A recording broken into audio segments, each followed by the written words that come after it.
Salut à tous, bienvenue dans un nouvel épisode de Juste débarqué. Le client signale un bruit de cliquetis en conduisant. Oh, Oh, ah, ça a l'air bien. On l'envoie. Le client a mentionné que l'ancien mécanicien avait installé des catalyseurs. Ouais, je ne sais pas dans quelle école de mécanique ce gars-là est allé, mais si tu regardes, les sondes lambda arrière sont placées devant le catalyseur. Oh, un peu de bon sens, les gars. le client dit qu'il vient d'acheter cette Chevy Prism pour 7000 $. Ce n'est pas une faute de frappe. 7000 $. Et celle-ci est arrivée avec un klaxon défectueux.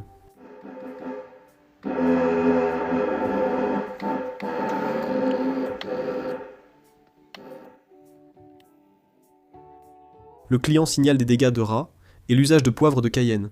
Les yeux du technicien ont brûlé toute la nuit. Après vérification. Le gars a saupoudré 2 tonnes de poivre de Cayenne sur ce truc.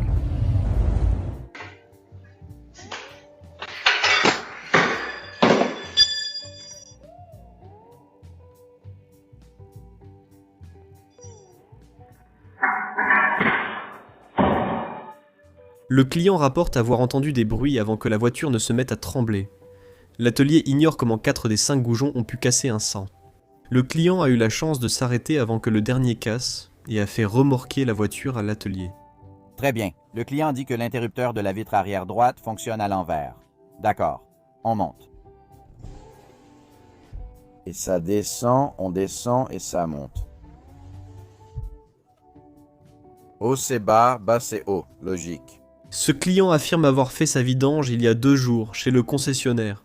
Il est revenu à l'atelier se plaindre d'une fuite d'huile. L'atelier a constaté qu'un bouchon de vidange très desserré causait le problème du client. J'ai maintenant une fuite d'huile.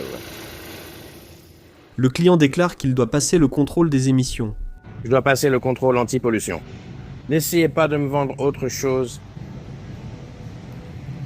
Je ne vois aucun problème ici, aucun problème là. Aucun problème là. C'est d'origine, c'est sûr. Ouais. On va y passer une autre semaine. Encore un moteur GML 87 6,2 litres explosé. Celui-ci a réussi à gripper les 8 coussinets de bielle. Je suppose que l'huile n'est pas la solution qu'ils imaginent. Regarde ça, le client a installé un flip kit, donc tu entends un bruit de cliquetis. N'est-ce pas? C'est un flip kit qu'ils utilisent pour rabaisser ce truc-là, ce côté ici. Il faut l'enfoncer dans le boulon ici. Et ce magasin. Des pneus Face qu'ils n'ont jamais vus auparavant, comme on peut le deviner d'après le nom et l'imagerie très italien. Ils sont fabriqués au Sri Lanka.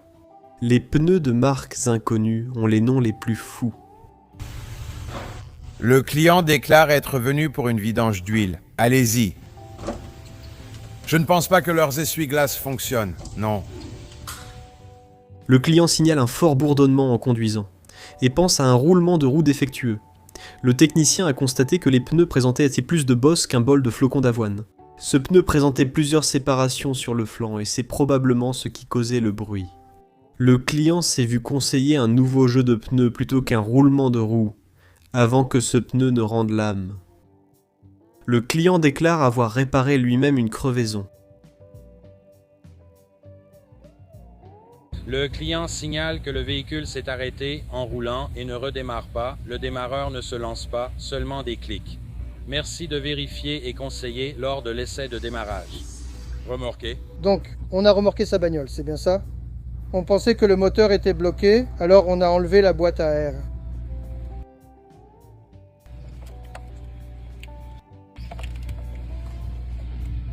Quelqu'un a laissé ça, cette chose ici, et tu peux voir l'empreinte juste là. Ça fait un moment que c'est là. Heureusement que le moteur n'a pas avalé ça, c'est tout. Elle est arrivée avec des réparations de fortune que l'atelier attribue au client.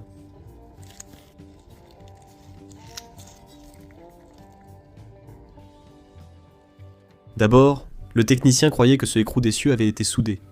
Mais après avoir enlevé la rouille avec la brosse, il a compris que c'était juste la vie au Wisconsin. Ça ne s'est toujours pas détaché et ça a abîmé les filetages. Moment impressionnant aujourd'hui, je remplace un joint de cache culbuteur pour une fuite d'huile. En retirant les bobines, j'ai trouvé beaucoup d'huile à l'intérieur de l'une des bobines. Et il n'y avait même pas de raté d'allumage. Mec, on ne voit même pas cette bougie. Un client fou dit que sa clim souffle de l'air chaud et qu'il a déjà essayé de la recharger lui-même 3 fois. Le technicien a trouvé une fuite massive dans l'évaporateur. Pour y accéder, il a dû retirer les sièges, la console centrale, la colonne de direction et tout le tableau de bord. Tout ça pour une facture de main-d'œuvre de 10 heures. L'évaporateur était couvert d'huile et de saleté, ce qui confirmait la fuite. Ce RAM n'avait que 40 000 miles au compteur. Mini Cooper 2006 ne démarre pas. Je pense avoir trouvé le problème. Cette nouvelle Ford est arrivée pour une crevaison, et l'atelier a rapidement remarqué qu'elle était irréparable. Un nouveau pneu était couvert par la garantie. Donc rien contre les autres mécaniciens.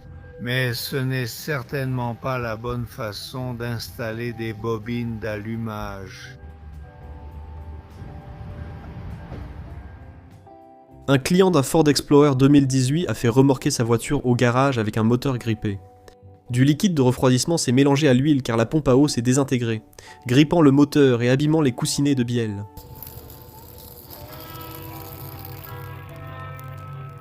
Ah, voilà l'huile. Regarde-moi ça.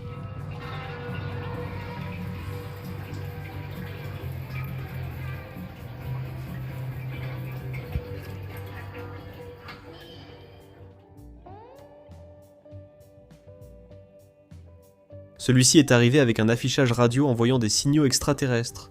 Le son fonctionnait bien apparemment. Les bosses et l'usage des clignotants peuvent faire scintiller, éteindre les écrans, afficher des symboles variables, fixes ou l'information correcte. C'était une Toyota Corolla 2010 avec 104 000 miles au compteur.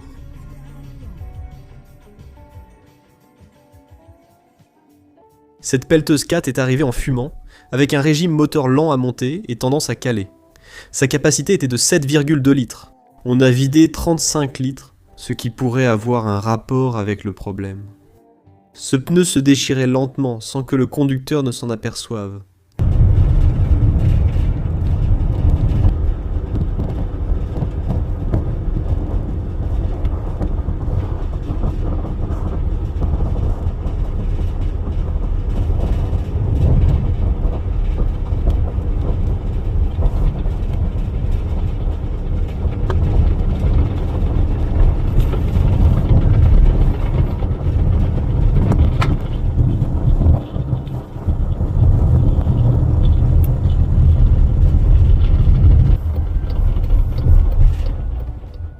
Vous pouvez soumettre des vidéos que vous avez filmées vous-même sur notre site web à justeroledinit.com. J'espère que cette vidéo vous a plu et n'hésitez pas à laisser un like ou à vous abonner si ce n'est pas déjà fait. Merci d'avoir regardé.